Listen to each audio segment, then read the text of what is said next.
The wind swept across the tarmac at Kinnett Regional Airport, sharp and restless, carrying the distant scent of jet fuel and rain-soaked pavement.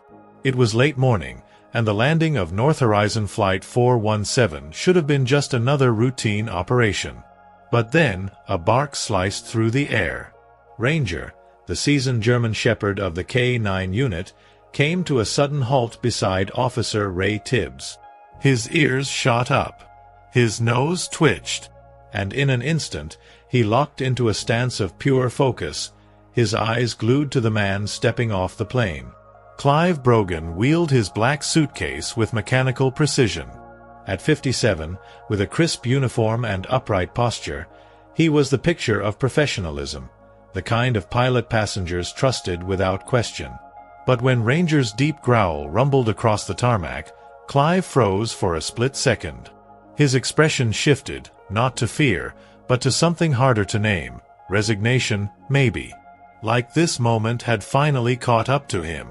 "Sir, I'm going to need you to stop right there," Ray said firmly, his grip tightening on the leash. Clive stopped as instructed, but his eyes darted, not with panic, but calculation.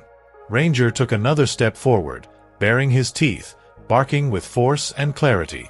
Something about that suitcase had triggered more than just a trained response. The dog wasn't just reacting. He was warning. The black roller bag Clive pulled didn't look suspicious. But to Ranger, it was practically screaming.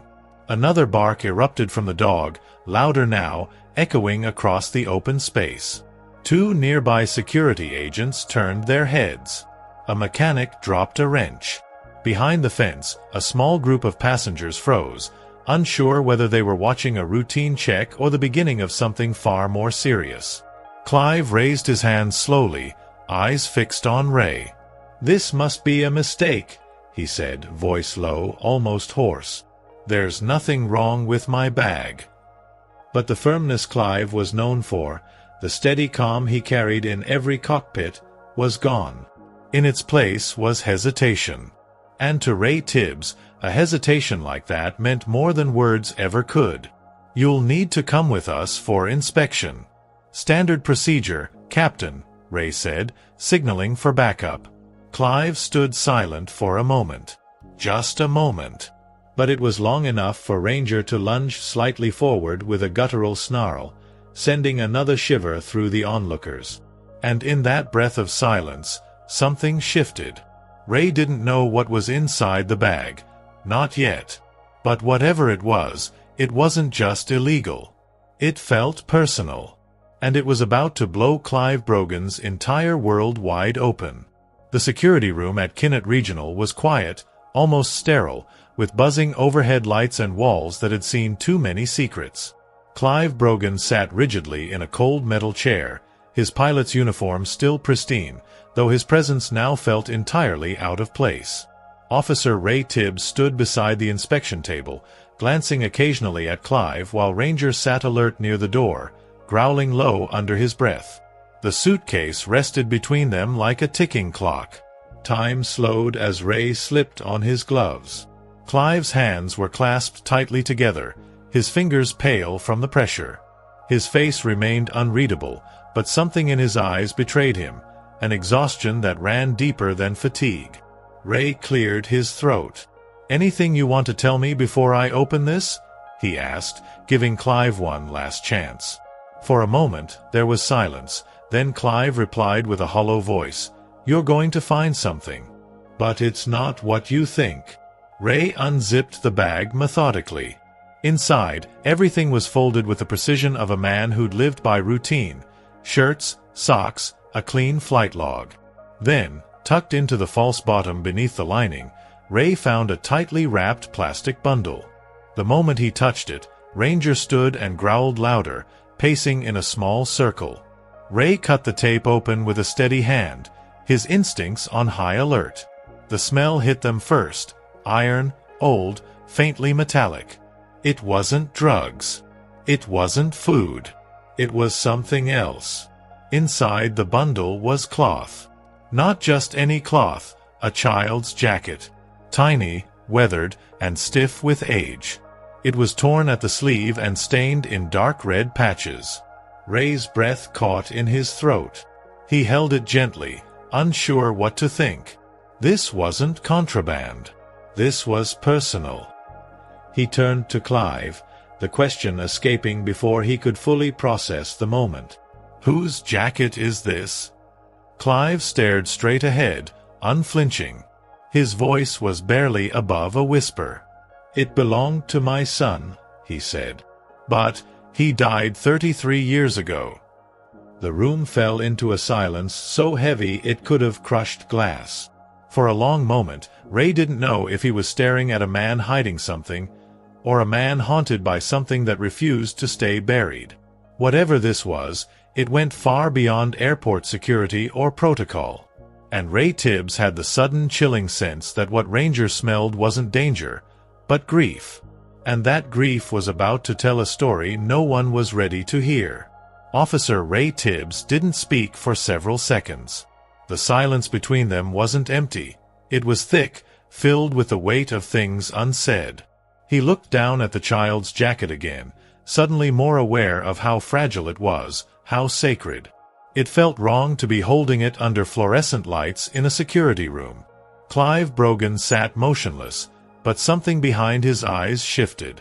He wasn't just a pilot anymore. He was a father who had lost something, or someone. Ray pulled up a chair across from Clive and sat down slowly. "You said your son died 33 years ago," he said, cautiously. "So why is his jacket sewn into the lining of your luggage?" Clive didn't respond right away.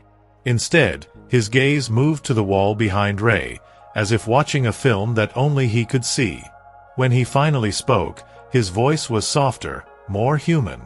"Because I couldn't leave him behind again." The sentence struck Ray in a place he didn't expect.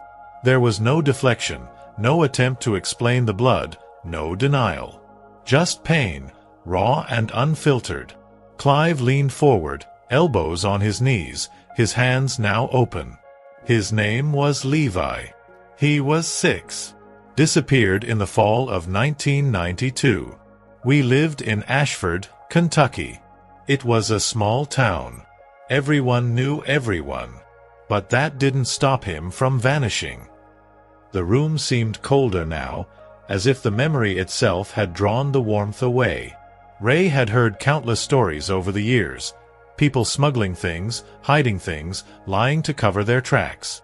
But Clive wasn't lying. He was remembering. Was it ever solved? Ray asked gently. Clive shook his head once. They found his backpack. A shoe. That's all. No body.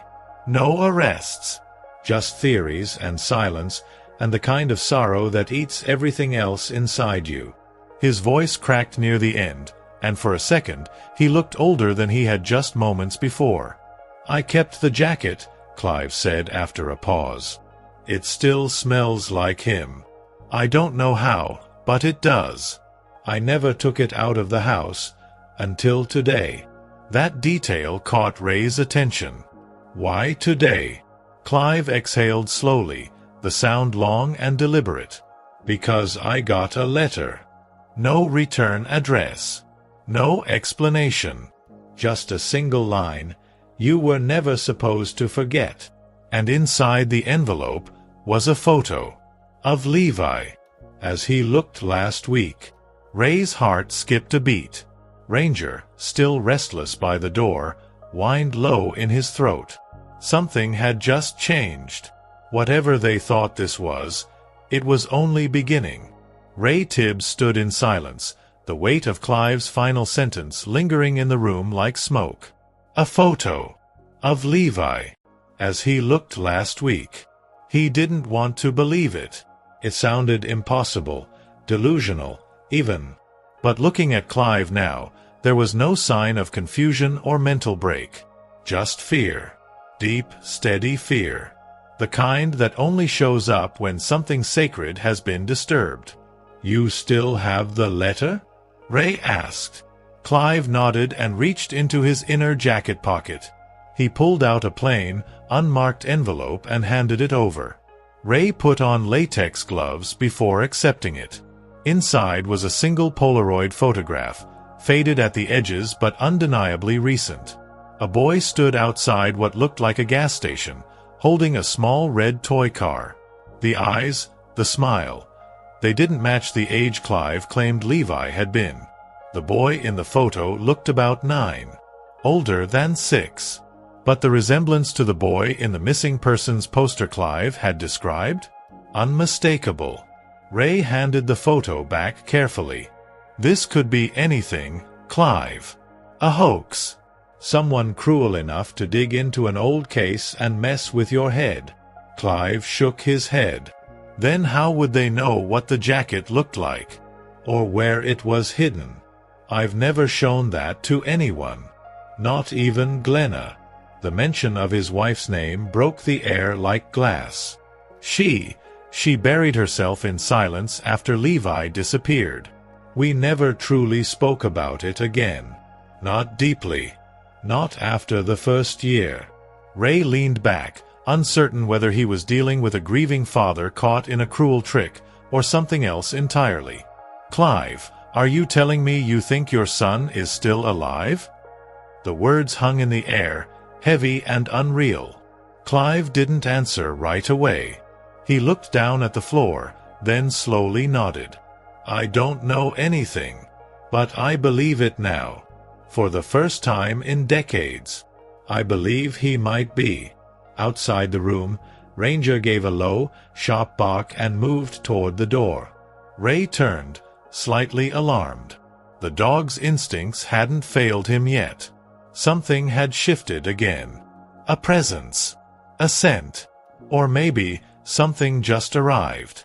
Ray opened the door to check, unaware that someone, or something, had just stepped inside the airport terminal. And they weren't alone. Ray stepped out into the corridor, Ranger just a few steps ahead of him, ears up, nose twitching. The dog moved with purpose, like he'd picked up a trail, not strong, but recent. Ray looked down both ends of the hallway. Empty. Just the low hum of airport lights and the distant buzz of intercom announcements. Still, something about the air had changed. There was electricity in it, like the calm before a storm. Ranger turned sharply and began walking toward the public terminal. Back in the inspection room, Clive sat alone, staring at the photo. His fingers trembled as he ran them over the surface. That red toy car. Levi used to carry one just like it everywhere. He never went anywhere without it, Clive whispered to himself, almost like a prayer. The memory hit him like a wave. The boy's laughter, the sound of bare feet on hardwood floors, the feel of his small hand gripping his. Memories he had locked away for 33 years were now flooding back, whether he wanted them or not. Ray followed Ranger through the terminal, scanning every face they passed. Most travelers were busy, heads down in their phones, rushing to gates or waiting for coffee. But near Gate 14, Ranger stopped. He froze completely, then took 2 slow steps toward a man sitting alone near the windows. The man wore a gray hoodie and had a black duffel bag at his feet. His head was down, but something in his posture felt deliberate, as if he was waiting, not resting. Ray didn't act immediately. He motioned to a nearby airport guard and whispered, "Don't approach yet. Let's just observe." Ranger, however, didn't wait. He gave a low growl, not aggressive, but alert. The kind he'd only ever made when something didn't feel right. The man looked up. His face was partially hidden under the hood, but his eyes, sharp, glassy, and fixed, locked with Ray's for a moment too long. Back in the room, Clive suddenly stood, as if pulled by something unseen. He walked to the door, opened it, and stepped into the hallway. A voice inside him, one he hadn't heard in years, whispered, "He's here." He didn't know who he was, but his gut twisted with certainty. Something was unfolding. Something connected. And it was happening now. As Ranger took one cautious step closer to the hooded man, the stranger slowly reached into his bag, and Ray's hand moved to his holster, heart pounding, unsure if he was about to stop a threat or open a door to the past. Ray's grip tightened around his holster as he watched the man's hand move toward the duffel bag. Every fiber in his body screamed caution. Beside him, Ranger remained frozen, alert, focused, but not aggressive. The dog wasn't reacting to danger in the traditional sense. This wasn't the scent of explosives or narcotics. This was something else entirely. And that was what made Ray even more nervous. The man in the hoodie looked up again, meeting Ray's eyes fully this time. His face was young, too young to be the source of a 33-year-old memory. Late 20s, maybe. His features were sharp but unfamiliar. Slowly, deliberately, he pulled something from the bag. Not a weapon. Not a threat. Just a small, red toy car. The exact model from the photo. He held it in his palm, offering it forward like a peace token. Ray's pulse slowed, but his confusion deepened. "Sir, I need you to stand up," he said carefully. The man obeyed without hesitation. "Is your name Levi?" Ray asked, almost not believing the words as they left his mouth. The man shook his head. "No, but I know who you're looking for." His voice was calm, almost too calm. He looked over Ray's shoulder. "And he's already here." At that exact moment, Clive turned the corner and entered the terminal, locking eyes with the man in the hoodie. The moment froze. Not because of recognition, but because of something deeper. The man stared at Clive for a long second, then stepped aside, revealing a young boy standing behind him. The boy was maybe 9, with a mop of brown hair, and in his hand, he clutched the same red toy car from the photograph. Clive's knees buckled, but he didn't fall.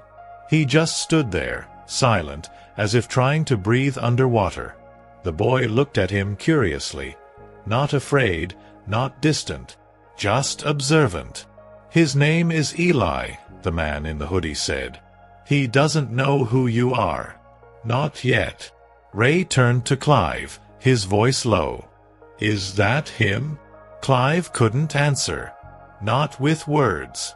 His eyes were wet, locked on the boy's face like it held the answer to every question he'd ever asked.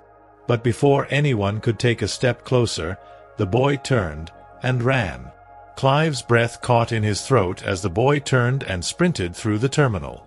For a moment, everything else faded. The airport noise, the onlookers, even Ranger's alert posture. All Clive saw was that small figure weaving through the crowd, clutching the red toy car like it was a lifeline. Without thinking, Clive moved, his legs stiff but determined, pushing past passengers and ignoring the shouts behind him. "Clive, wait!" Ray called out, but it was useless. Ranger barked once, then followed, weaving between legs as if guided by instinct. The man in the hoodie didn't react. He simply watched, expression unreadable, hands still at his sides. Ray turned to him sharply. "Who is that boy? Where did he come from?"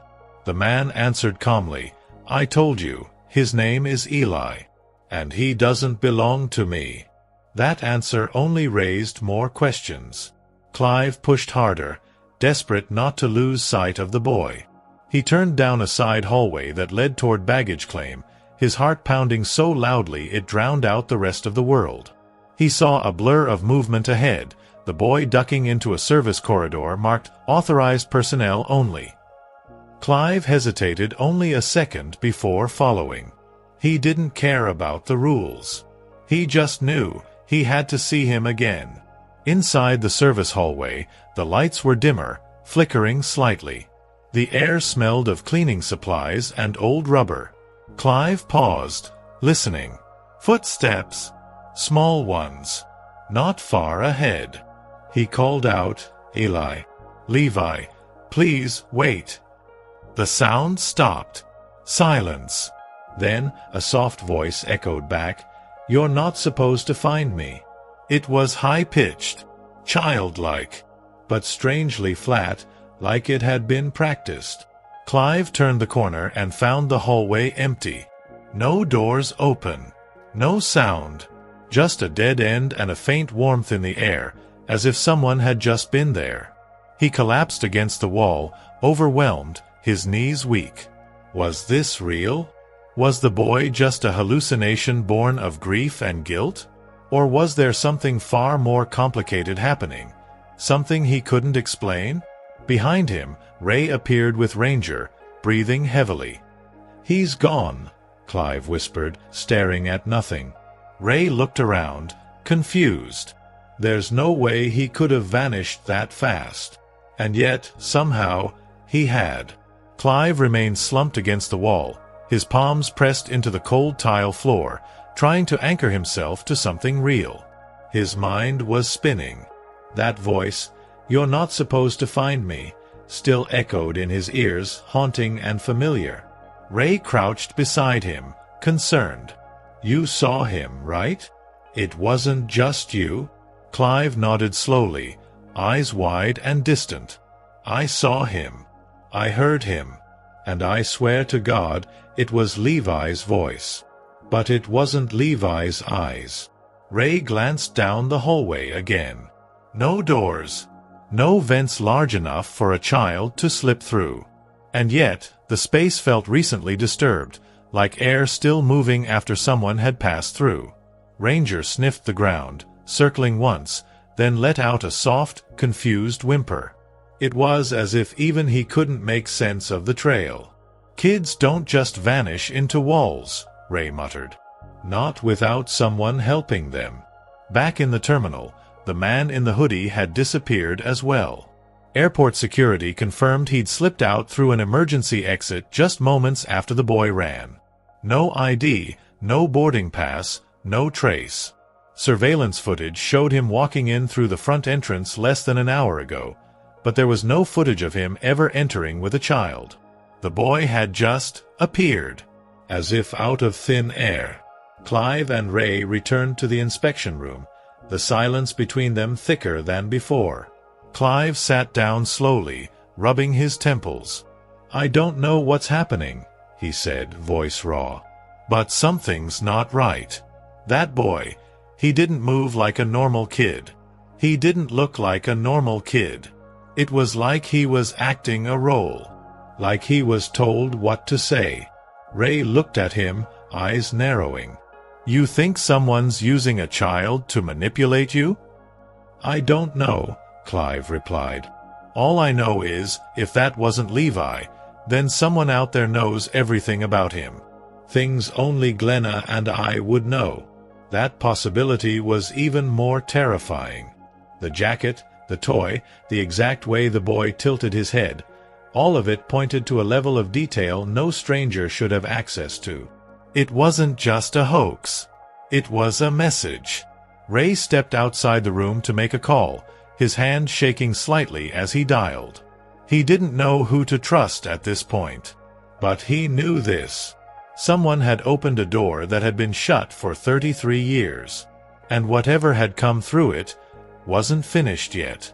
The drive home was silent. Ray had insisted on escorting Clive back to his house, both for safety and for answers. Clive stared out the window, the memories swirling like a storm behind his eyes. He hadn't been back to the old house in weeks. It was too full of ghosts, memories frozen in picture frames and shadows that whispered his name. But tonight, he needed to talk to Glenna. After 33 years of silence, the past had come knocking. And it wasn't leaving. As they pulled into the driveway, the porch light was already on. Glenna stood in the doorway, arms folded, her silver-streaked hair pulled back tightly. She didn't look surprised to see him. Her eyes flicked from Clive to Ray, then to Ranger in the back seat. "You should come inside," she said simply. Her voice carried the weight of someone who had waited a long time for something, and knew it had finally arrived. Inside, the house smelled like lavender and old wood. Nothing had changed. The same framed photo of Levi sat on the mantel, untouched for decades. Glenna poured black coffee into 2 chipped mugs and placed them on the table without a word. Clive sat down slowly. "Something happened," he said. Glenna didn't flinch. I know.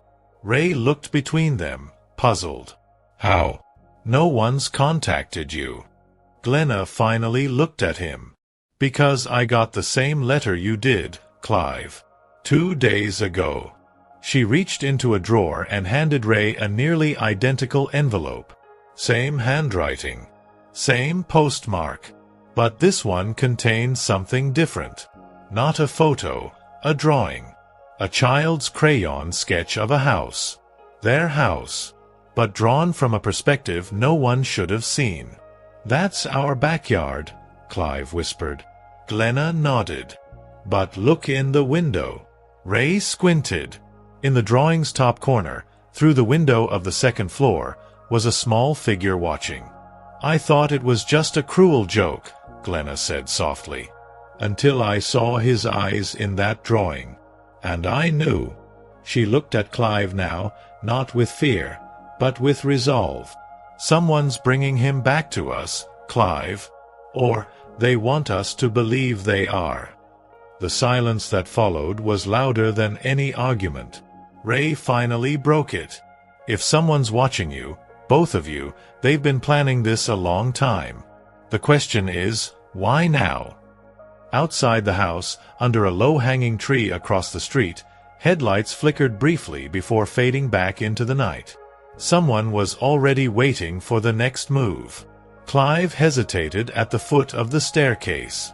The air in the house felt heavier now, as if the walls themselves had been holding their breath for decades. Upstairs, the door to Levi's old room remained closed, exactly as they'd left it 33 years ago.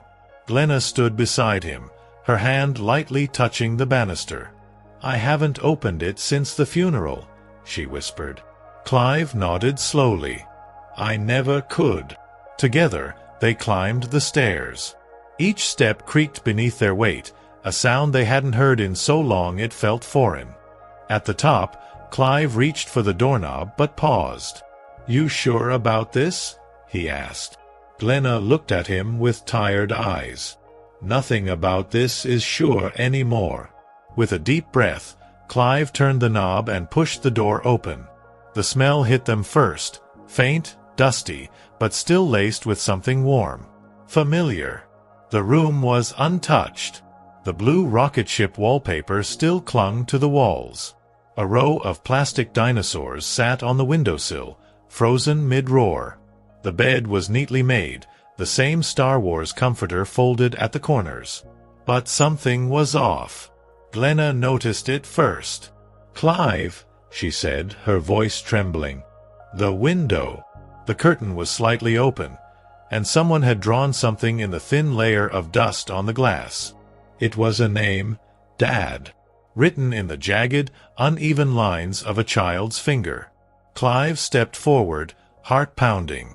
The handwriting matched Levi's from the old birthday cards, unmistakably so.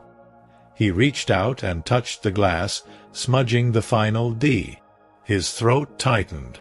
How? He breathed. Glenna backed away slightly, one hand covering her mouth. That wasn't there before. I come in here sometimes to remember. That wasn't here. Before they could process what they were seeing, Ranger, who had followed them quietly upstairs, began to growl low and steady. He stood in the hallway, tail stiff, staring into the darkness beyond the staircase. Downstairs, the front door creaked open, slowly, deliberately, though no one had touched it.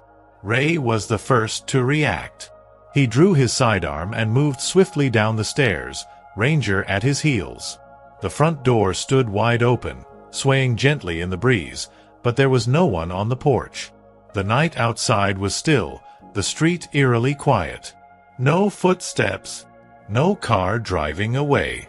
Just the creak of the wooden floor beneath Ray's boots as he stepped outside. Ranger sniffed the air but didn't bark. He just looked toward the tree across the street, tail low, body stiff. Clive stood at the top of the stairs, Glenna beside him, both frozen in place. You locked it, she whispered. I heard the bolt click when you came in.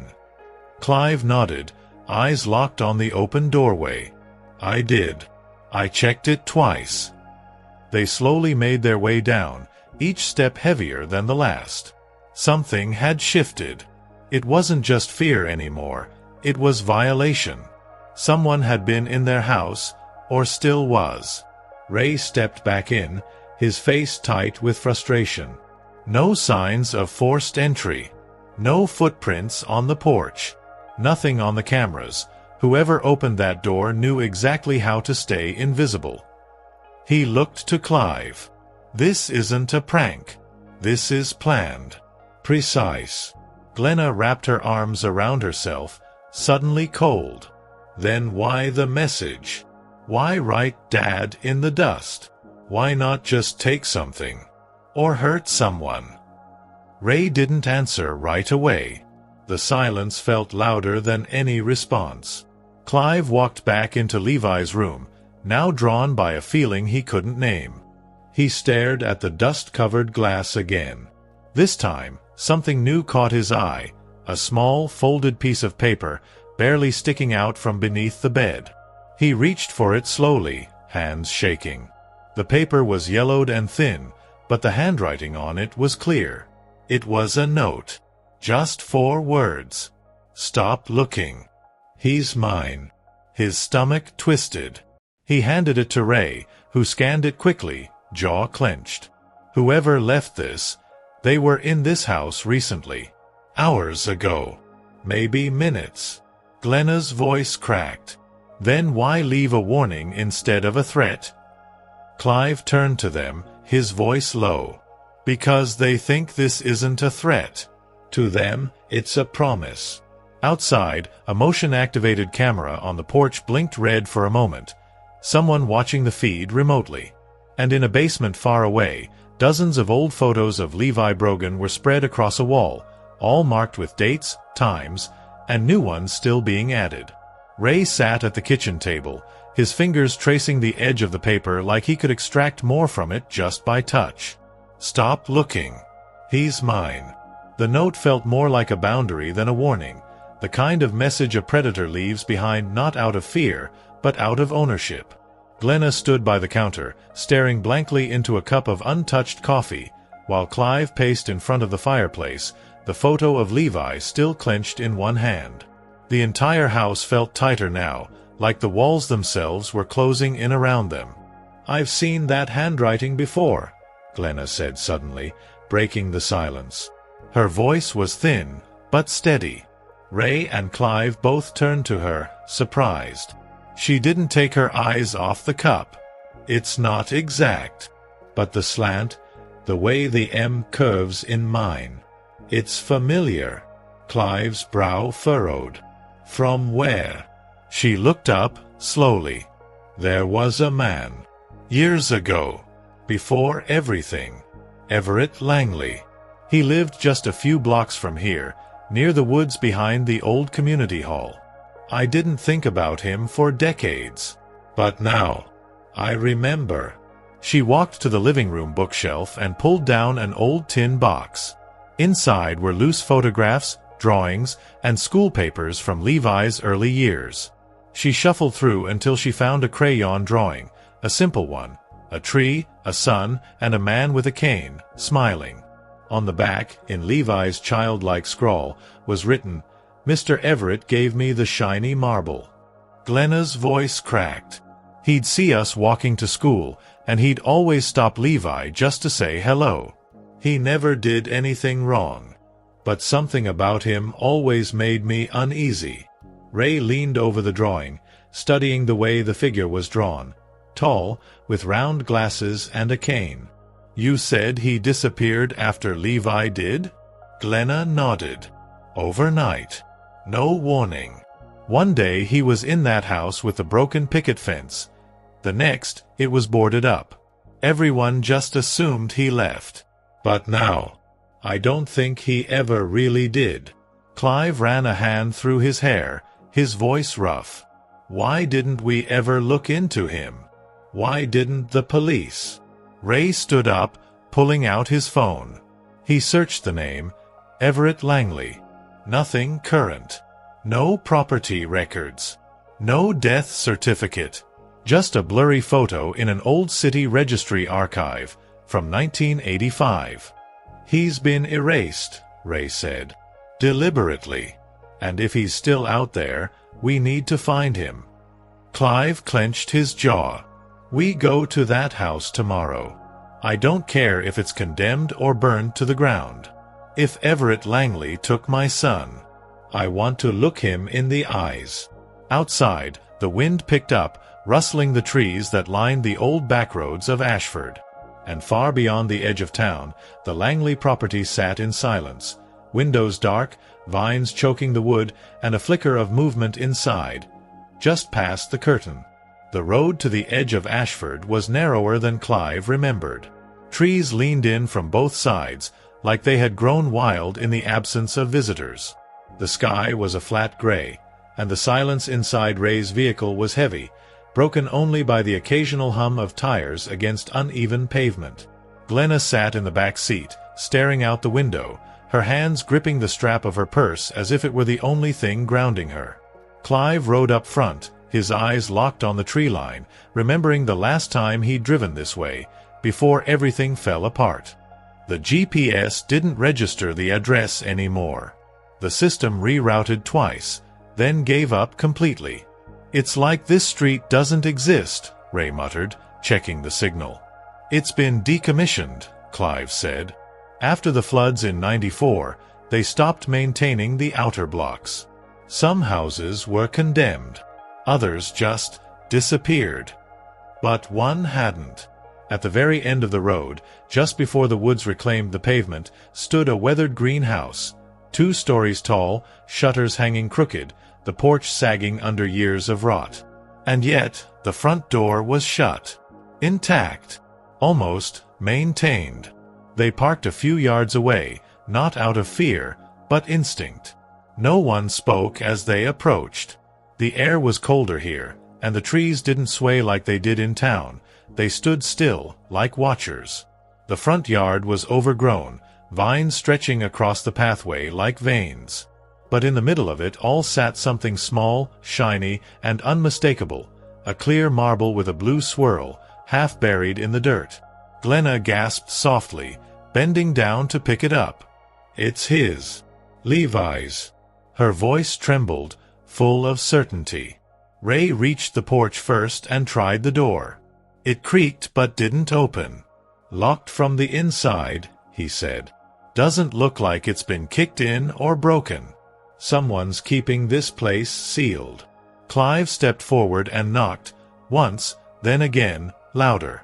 No answer. But behind the door, they heard something. Not footsteps. Not movement. Breathing. Slow, deep breathing. As if someone stood just beyond the wood, listening. Without waiting, Ray reached into his jacket and pulled out a small pry bar. "We're not waiting for permission," he said, forcing the door until the frame cracked. The wood gave way with a sharp snap, and the smell that rolled out was thick, a mix of damp earth, mold, and something older. Something that didn't belong to any season. Glenna covered her nose. Clive stepped inside first. The floor groaned beneath him. Dust floated in the air like snow. But every piece of furniture was in place. Clean. Preserved. Like someone had been expecting them. And in the corner of the room, set neatly on an old wooden desk, sat a photo frame. Inside it was a black and white picture of Levi, standing in front of this very house. The moment Clive stepped over the threshold, the air shifted. It wasn't just old, it was preserved, like the house had been suspended in time. The furniture was outdated but spotless. Doilies on every table. Shelves lined with perfectly aligned books, their spines stiff and untouched. The wallpaper was yellowed, curling at the corners, but not torn. Ray walked slowly behind him, gun holstered but ready. Glenna stood in the doorway, unable or unwilling to take another step. On the far wall hung a large corkboard, covered in pinned photographs. Ray approached it cautiously, eyes narrowing. "These are all kids," he muttered. "Black and white portraits. School photos. some clearly decades old. Each one labeled in neat, small handwriting. Names, dates, and locations. Glenna moved closer, her breath catching in her throat. "Clive," she whispered, "look at this one." Near the center of the board was a faded photo of Levi, maybe age 5, standing by a chain-link fence. None of them remembered this photo ever being taken. Beneath it, in the same neat handwriting, it read, "Levi Brogan, observed, 1989 to present." Clive's stomach turned. "Observed?" he repeated. "What the hell does that mean?" Ray scanned the wall. This isn't just some stalker's collection. This is organized, logged, like someone's been studying them. The realization hit all three of them at once. This wasn't just obsession. It was documentation. They moved deeper into the house, each room more unsettling than the last. One room had clocks, dozens of them, all ticking in perfect sync.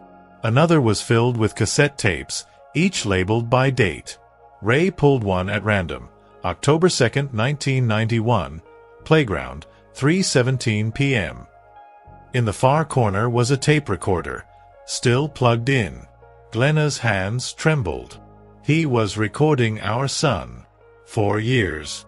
Watching him. Following him. Her voice broke. And no one ever knew. In the back of the house, behind a door that blended into the wallpaper, they found a basement stairwell. The air that rose from it was colder, not from lack of heat, but something deeper. Clive stood at the top step, heart pounding. "We go down together," he said. Ray nodded, flashlight in hand. Glenna hesitated, then followed. Step by step, they descended into the dark. The walls were lined with insulation that looked torn, like something or someone had moved through it recently. At the bottom, the flashlight beam landed on something that made all three of them freeze. A row of mannequins, child-sized, each wearing clothing that hadn't been manufactured in decades. And in the center of them, seated in an old wooden chair, was someone breathing. Ray raised the flashlight slowly, its beam trembling slightly in his grip. The light fell on the figure seated in the center of the basement, an old man, thin and hollow-eyed, with skin like paper and hands that trembled even in stillness. His eyes didn't blink. He sat perfectly upright, surrounded by child-sized mannequins dressed in clothes from different eras, some modern, some from the 50s or earlier. It was as if he had recreated a classroom of ghosts. And at the center of them, he was the teacher or the warden. Clive stepped forward, his voice rough with disbelief. "Everett Langley?" The old man blinked once. Slowly. Then his lips parted into a dry, quiet smile. "You remembered," he said, voice creaking like old floorboards. Glenna gasped, clutching Clive's arm. The man's eyes drifted toward her, then to Ray, then finally back to Clive. "You were supposed to forget. That's how it works. They forget, and I protect them. I preserve them." Ray drew his weapon but didn't aim it. Yet. "Where's Levi?" he demanded. Everett tilted his head. "You ask as if he's lost. But he's not lost. He was never lost. He was chosen. Like the others." His voice was too calm, too deliberate. Glenna took a step forward despite herself. "What did you do to him?" Her voice cracked with pain, not fear. Everett didn't flinch. "I kept him safe. I keep all of them safe. From time. From memory. From decay." The mannequins seemed to watch them in the dark. Their glassy eyes reflected the flashlight beam like mirrors.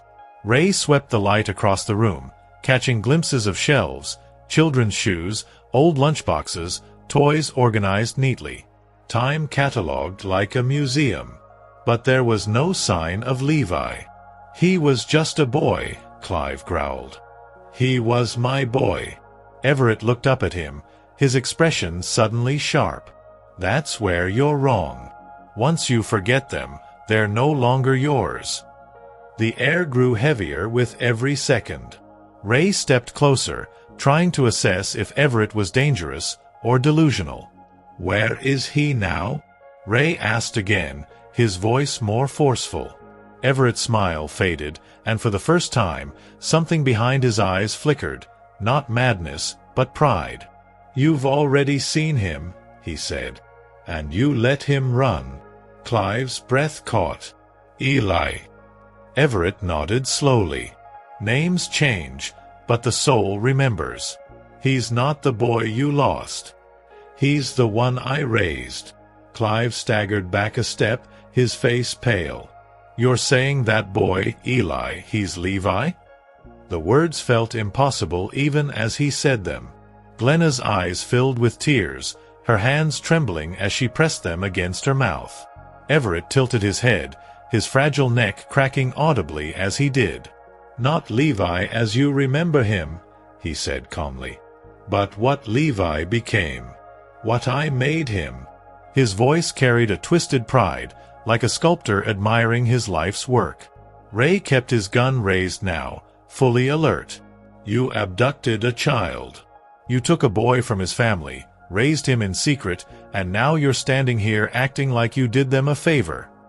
Everett's expression didn't change. "No. I rescued him. From grief. From growing up broken in a broken world. He was meant to be forgotten. But I gave him purpose." He looked around at the mannequins, as if they were listening. "They all have purpose." Clive was shaking with a mixture of rage and devastation. "You brainwashed him. You stole his identity. You took my son's entire life away." Everett blinked slowly, as if the accusation didn't land. "He doesn't remember you, Clive. He doesn't need to. He knows only what he was allowed to know. Love without memory is still love. And I gave him consistency. Stability. Something you two couldn't provide after you collapsed." Glenna stepped forward, tears streaming down her face. "We didn't collapse. We were grieving. And we kept his memory alive, in everything. In silence. In pain. You had no right to erase that." For the first time, Everett's eyes dimmed. "Memory is a dangerous thing. It breaks people more than it heals them. That's why I take it away. That's why they're safe with me." He motioned gently toward the shelves of old belongings. "Every object here is a memory they don't need anymore." Ray was almost trembling now, not from fear, but fury. "Where is he? The real Eli? Where is the boy?" Everett looked down at his own hands, now trembling. "He left me," he said softly. "A week ago. The letter, the photo, they were his choice. Not mine. I think something inside him cracked open." He looked back up, and for the first time, he looked afraid. "I raised him to forget. But something in him remembered." Clive stepped forward, eyes burning. "Where is he going?" Everett answered in a whisper. "He's looking for the truth, and for you." The drive back from the Langley house was filled with silence and headlights slicing through the dark. No one spoke for the first 15 minutes.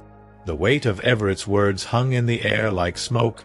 "He's looking for the truth, and for you." Clive sat in the front seat beside Ray, eyes locked on the road ahead. Glenna sat in the back, holding the old photo of Levi against her chest like it might anchor her to something real.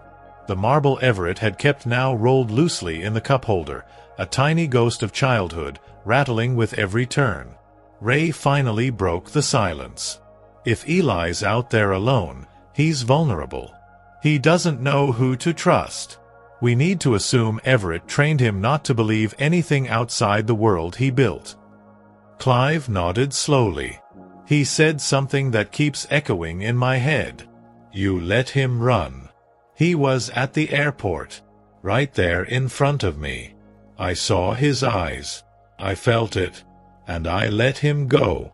Glenna leaned forward from the back seat, her voice soft but firm. "Then we don't let him slip away again."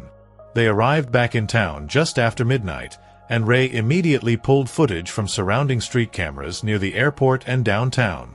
One grainy image stopped them cold, a still frame of a boy matching Eli's appearance, standing alone at a bus station just 3 blocks from where Clive and Glenna lived. Timestamp: 4 hours ago. Clive stared at the screen, gripping the table's edge. "He was here. So close." Glenna whispered, "He's trying to come home, but he doesn't know where home is." Ray zoomed in. The boy had a backpack slung over one shoulder, and something sticking out from one of the side pockets, a folded piece of paper. A map. Hand-drawn. Ray enhanced it as best he could, and Glenna gasped. "That's our neighborhood. He drew our street." Clive stared at the lines, shaky and uncertain, but unmistakable. "He's coming to us," he murmured. "Not because he remembers. Because something inside him wants to." They knew what had to be done. Ray reached out to a small group of trusted officers and gave them a single instruction. "If you see a boy walking alone tonight, no questions. Bring him to the Brogan residence." Clive and Glenna returned home and left the porch light on. For the first time in 33 years, their front door stayed unlocked. It wasn't just a gesture. It was a call, silent but powerful. And somewhere, on a quiet street under dim orange lights, a boy with no full memory and a heart full of questions stood staring at a house with a porch light glowing. Something in him said, "Don't be afraid to knock." The knock was so soft that Clive almost thought he imagined it. Just 2 short taps, then silence. He and Glenna froze where they stood in the living room. Ranger, who had been resting near the fireplace, stood instantly and turned toward the door, ears alert but calm. Clive looked at Glenna. Her face was pale, her eyes wide, and in them was a mixture of fear, hope, and something deeper, something ancient, the ache of a mother who had waited too long. Clive walked slowly to the door, every step echoing in his chest like a drum. His hand hovered over the knob for a moment, trembling, then he turned it. The door creaked open. Standing there, under the amber glow of the porch light, was the boy. The same brown hair. The same eyes. Older than he should have been, but still small enough to carry the weight of a lost childhood. He held the red toy car in one hand and the folded map in the other. His backpack sagged from his shoulder. Neither spoke. Glenna appeared behind Clive, and the boy's eyes flicked to her face. Something in him moved, a flicker, like a candle being lit in a dark room. But he didn't smile. He didn't cry. He just looked confused. Clive knelt slowly, his voice barely more than a whisper. "Eli, Levi, whatever name you were given, we're your parents. We've waited for you for so long." Glenna stepped beside him, tears slipping down her cheeks. "You don't have to remember everything. Just let us remember for you." The boy's lips parted, as if to speak, but no words came. Instead, he stepped forward, just one step, and held out the red car. Glenna reached out and took it carefully, her fingers brushing his. "This was yours," she said softly. "It always was." The boy looked down at his feet, then nodded once. A silent agreement. A first thread of trust being rewoven. Behind them, Ray watched from the sidewalk. He didn't move, didn't interrupt. This wasn't a police matter anymore. This was something older, sacred, the moment when a broken family finds the shape of itself again, even if the pieces don't quite fit like before. And then, finally, the boy whispered, "I've seen this house, in dreams I didn't know were mine."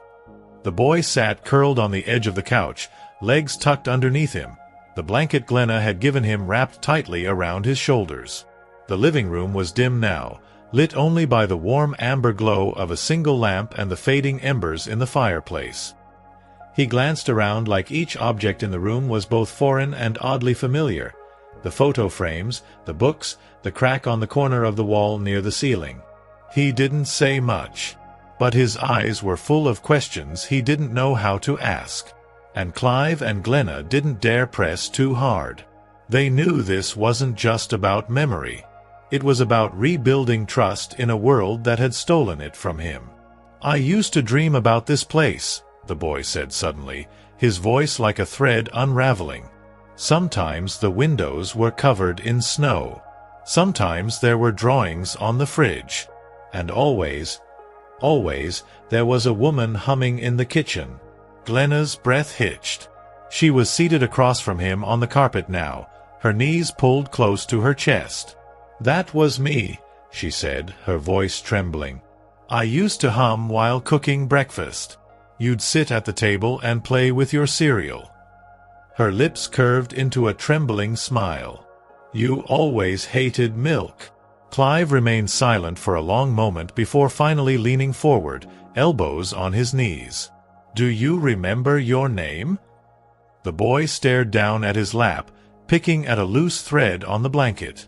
"I remember the name Eli. I was told that was mine. But it never felt real. It was like a coat that didn't fit." He looked up at Clive, his eyes suddenly sharp with a kind of yearning. "But when you said Levi, something happened in here." He placed his hand flat on his chest. "It burned.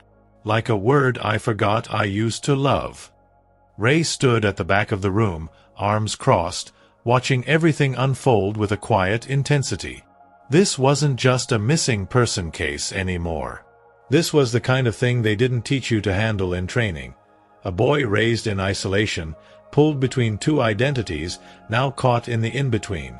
There was no official process for stitching 33 years of silence back together. No legal form that measured the weight of memory lost. But even Ray, the man who always trusted evidence, could feel it. This was their son. The boy reached into his backpack and pulled out a weathered notebook, the one they'd seen on the surveillance footage. Its pages were filled with uneven handwriting, doodles, lists of names and questions. On one page, in dark pencil, a single phrase had been written over and over. "I don't know who I was, but I know who I miss." Glenna took the notebook carefully, her thumb brushing over the words. She didn't say anything, not at first, just looked at him, truly looked at him. "You were loved," she said at last. "Before the world forgot your name, before it stole you from us, you were ours. And you still are." A long silence followed, but it wasn't empty. It was full of grief, of hope, of questions still unanswered. And though something warm and powerful had entered that room, Clive couldn't shake the heaviness pressing on his chest. Everett Langley had taken Levi's body, his childhood, his past.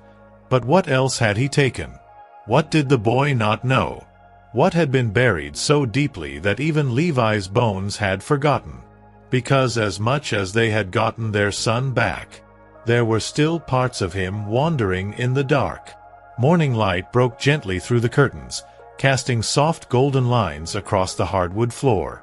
Glenna stood in the kitchen, humming low, not because she remembered the tune, but because it came naturally, like breathing. The boy sat at the table, still wrapped in the same blanket, watching her with quiet fascination.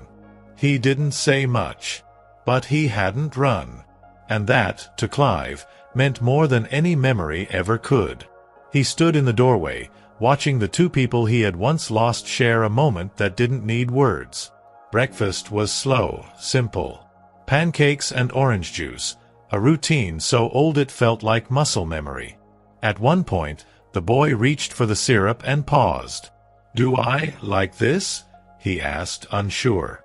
Glenna smiled gently. "You used to. But it's okay if you don't anymore." He poured a little, tested a bite, and smiled. "I think I do." Clive laughed, really laughed, for the first time in decades. It was a sound that startled even him.